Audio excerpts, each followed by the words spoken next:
आखिर ऐसा क्यों होता है कि गूगल सर्च से आने वाले क्लिक्स की तादाद गूगल एनालिटिक्स के सेशंस के डेटा से तकरीबन कभी मैच नहीं करती?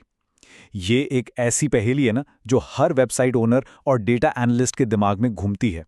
जब नंबर्स बिल्कुल अलग-अलग दिशा में जा रहे हों तो ऐसा लगता है जैसे कोई बहुत अहम डिटेल मिस हो रही है, जैसे डेटा का सिर्फ आधा हिस्सा ही दिखाई दे रहा हो।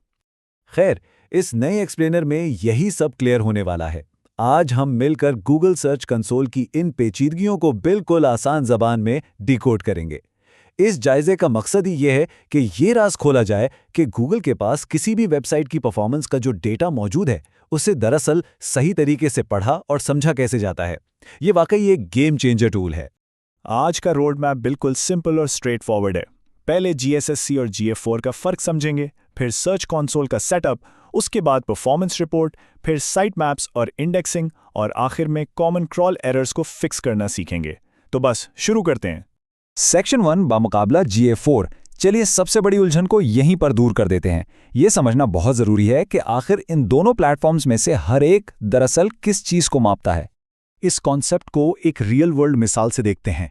गूगल सर्च कंसोल को इस तरह समझा जाए जैसे एक दुकान के बाहर गुजरने वालों की तादाद देखी जा रही हो, यानी फुट ट्रैफिक। जैसे किसी बिलबोर्ड को कितने लोगों ने देखा।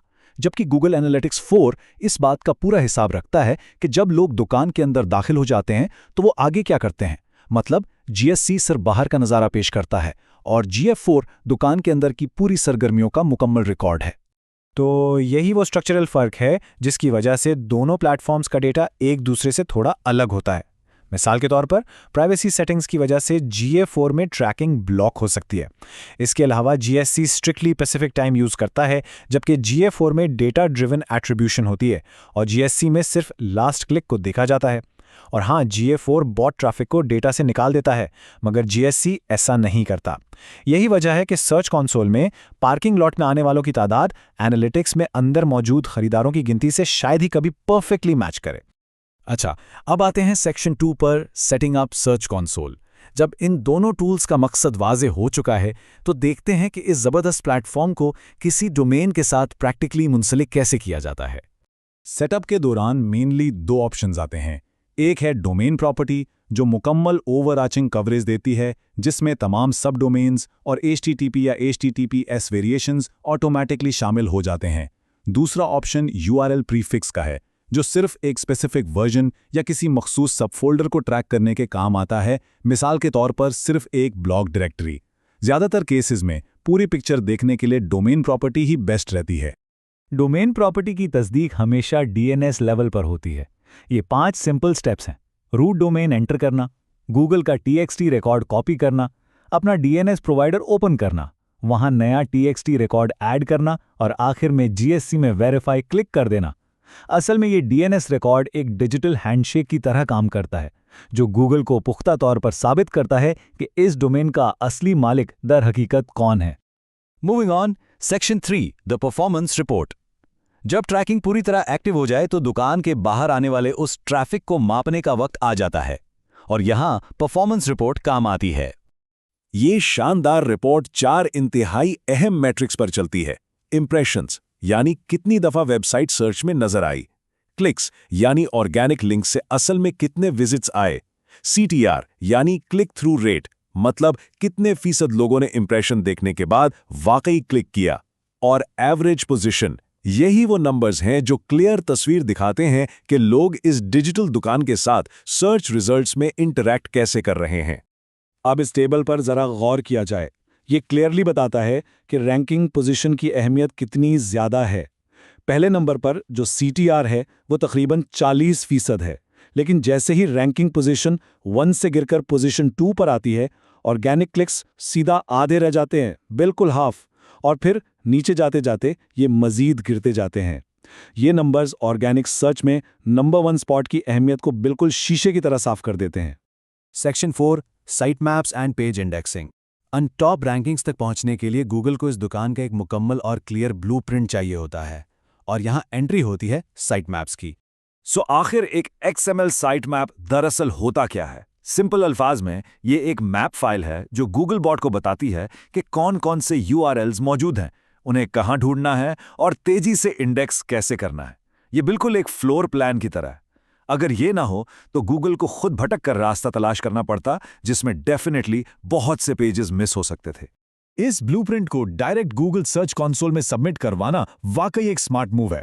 इन 4 आसान कदमों पर अमल करने से फायदा ये होता है कि वेबसाइट का बिल्कुल नया कंटेंट फौरन गूगल की नजरों में आ जाता है, यानी नए पेजेस के इंडेक्स होने के लिए किसी रैंडम बॉट के आने का लंबा इंतजार नहीं करना पड़ता।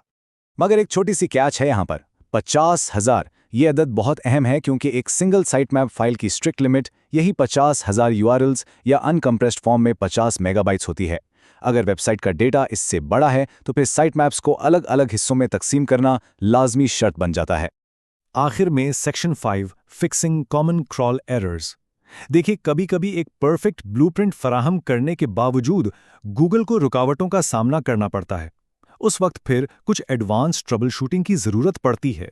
इन रुकावटों में जो सबसे आम और फ्रैंकली परेशान करने वाला मसला सामने आता है वो है ब्लॉक्ड बाय robots.txt का एरर। ये इंडेक्सिंग रिपोर्ट्स में बार बार नजर आता है, इसलिए इसकी असल वजूहात समझना बहुत जरूरी है। यहाँ इन 2 सिचुएशंस में जमीन आसमान का फर्क है। एक तरफ ब्लॉक्ड बाय robots.txt है, जहां डिसअलाउ कमांड की वजह से पेज को क्रॉल होने से बिल्कुल रोक दिया गया है। दूसरी तरफ इंडेक्स 2 ब्लॉक्ड का केस है, मतलब पेज कंप्लीटली रिस्ट्रिक्टेड जरूर था, लेकिन गूगल ने उसे फिर भी इंडेक्स कर लिया। ऐसा क्यों हुआ? क्योंकि एक्सटर्नल वेबसाइट्स उस पर लिंक भेज रही थीं। ये थोड़ा ट्रिकी हो सकता है। तो इस सब की बॉटम लाइन क्या है? वो ये कि robots.txt दरअसल सिर्फ क्रॉलर ट्रैफिक को कंट्रोल करता है ताकि वेबसाइट के सर्वर पर ओवरलोड ना हो। लेकिन अगर वाकई किसी पेज को गूगल सर्च रिजल्ट से हमेशा के लिए मुकम्मल तौर पर गायब करना हो तो वहां सिर्फ और सिर्फ नो इंडेक्स मेटा टैग ही काम आएगा। ये सबसे अहम पॉइंट है। इस सारे जायजे से ये बात बिल्कुल साफ हो जाती है कि जो कोई भी ऑर्गेनिक सर्च परफॉर्मेंस को नापने और बेहतर बनाने में संजीदा है, उसके लिए ये प्लेटफॉर्म कितना ज़रूरी है। ये टूल दरअसल गूगल का दिमाग पढ़ने का एक बराह रास्त जरिया है। जैसे ही इस एक्सप्लेनर का इख्तिताम होता है, एक लम्हे के लिए इस डिजिटल स्टोरफ्रंट को बाहर से देखकर गौर करना चाहिए। ये सारे मैट्रिक्स, क्लिक्स और इंप्रेशंस मिलकर आखिर इस वक्त कौन सी कहानी सुना रहे हैं? डेटा हमेशा कोई ना कोई इशारा देता है, तो सवाल ये है, क्या हम डेटा की इस आवाज़ को वाकई ध्यान से सुन रहे हैं? क्योंकि इसी में मुस्तकबिल का राज छुपा